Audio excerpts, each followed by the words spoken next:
groups to be shown their deeds. أعمالهم.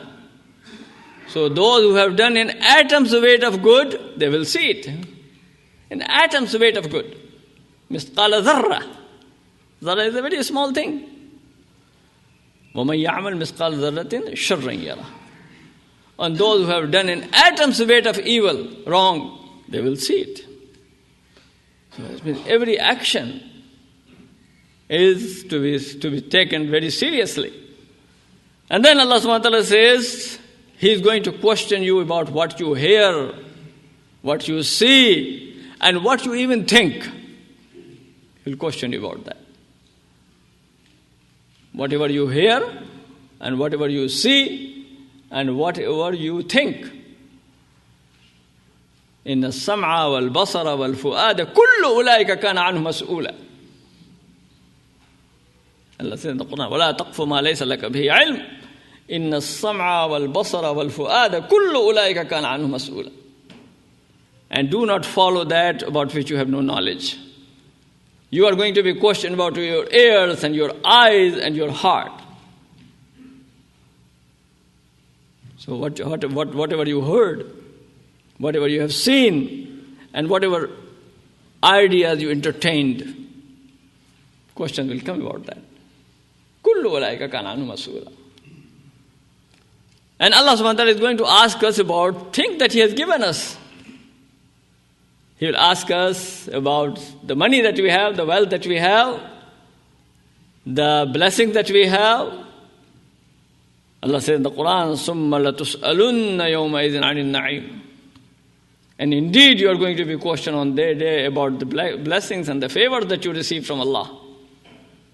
So you see how comprehensive, how total is this question of responsibility.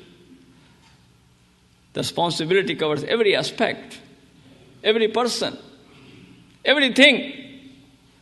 And Rasulullah said that in one of the hadiths explaining that, Al-Mu'adh ibn Jabal radiyallahu anhu, Nabi sallallahu alayhi wa sallam قال ما تزال قدم عبد يوم القيامة حتى يسأل عن أربع. No one can move from the presence of Allah subhanahu wa ta'ala. His 2 feet cannot move from the presence of Allah until he answers 4 questions. حتى يسأل عن أربع. عن عمره فيما أفناه. He will be asked about his life. Where did you spend your life? What did you do with your life? وعن شبابه فيما أبلاه. And you'll be asked especially about young age, about his energies. Where did you spend your energies? You were young, you were strong, and then after that you became old. So where did it go, this energy go? How did you spend your time? And شبابه فيما أبلاه. About his youth, which he made it old. وعن ماله من أين اكتسبه فيما أنفقه. And he will be questioned about the money. Where did you earn it? And how did you spend it? Where did you get your money? وعن ماله من أين اكتسبه. How did you get it? Where from? And how did you spend it? And finally, وعن علمه ماذا عمل به. And he's going to be questioned about his knowledge, about his ilm. What did you do with that knowledge? How did you live by that? Because al-ilmu yunadi al-amal. Ilm means amal. Whatever you know, you should live by that. You should behave in that way.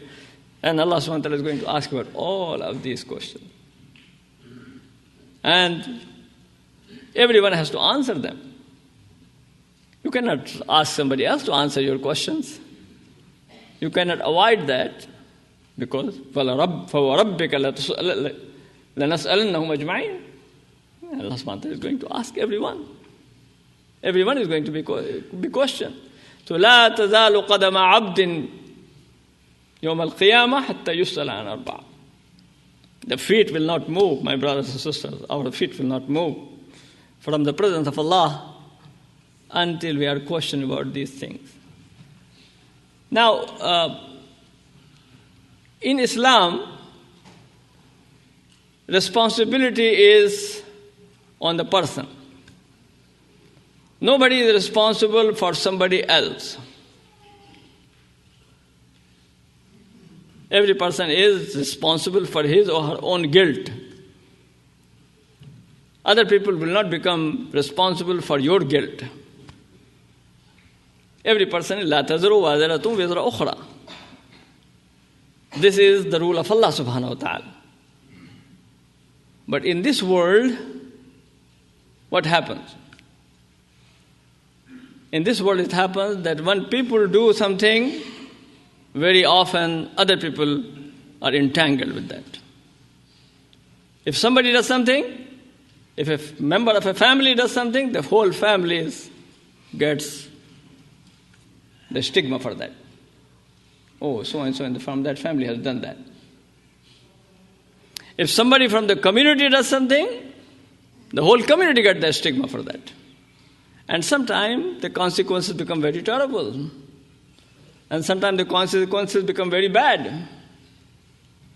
That's why it is very important that every person should think very carefully what I'm saying and what I'm doing. And today the situation becomes very serious. So we as Muslim community have to be very careful about that, whatever we say and whatever we do.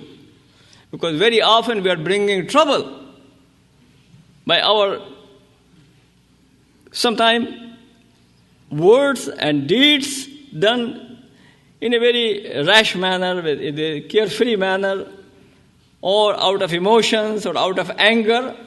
Things are done and they are creating problem. There is nobody who can say that you cannot protest, you cannot criticize, you cannot express your opinion. Nothing wrong with that.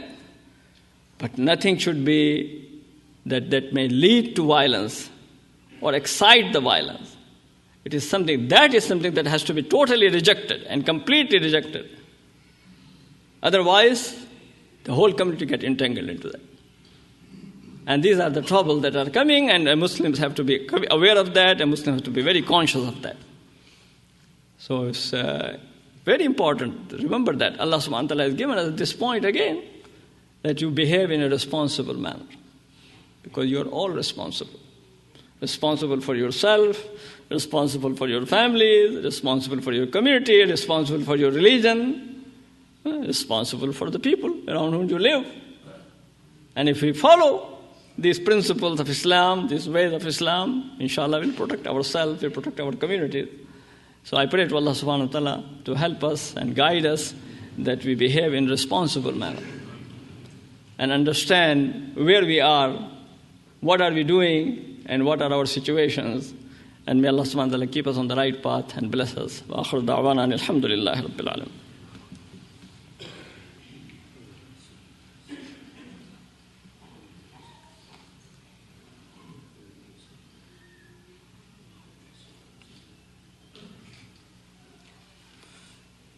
الحمد لله رب العالمين والصلاة والسلام على سيد المرسلين نبينا محمد وعلى آله وصحبه الطيبين الطاهرين.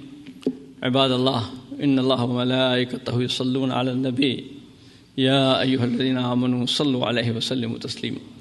اللهم صل وسلم على عبدك ورسولك محمد وعلى آله وصحبه وعلى من تبعهم بإحسان إلى يوم الدين، خصوصا على الخلفاء الأربعة أبي بكر وعمر وعثمان وعلي، وعلى السيدين الشهيدين أبي محمد الحسن وأبي عبد الله الحسين، وعلى أمهما فاطمة الزهراء، والعمين المعزمين المكرمين عند الله والناس الحمزة والعباس، وعلى سائر الصحابة والتابعين ومن تبعهم بإحسان إلى يوم الدين، وعنا معهم بفضلك وكرمك يا أكرم الأكرمين ويا أرحم الراحمين. اللهم أعز الإسلام والمسلمين، اللهم أعز الإسلام والمسلمين، اللهم إنا نسألك العفو والعافية والمعافاة الدائمة والفوز بالجنة والنجاة من النار.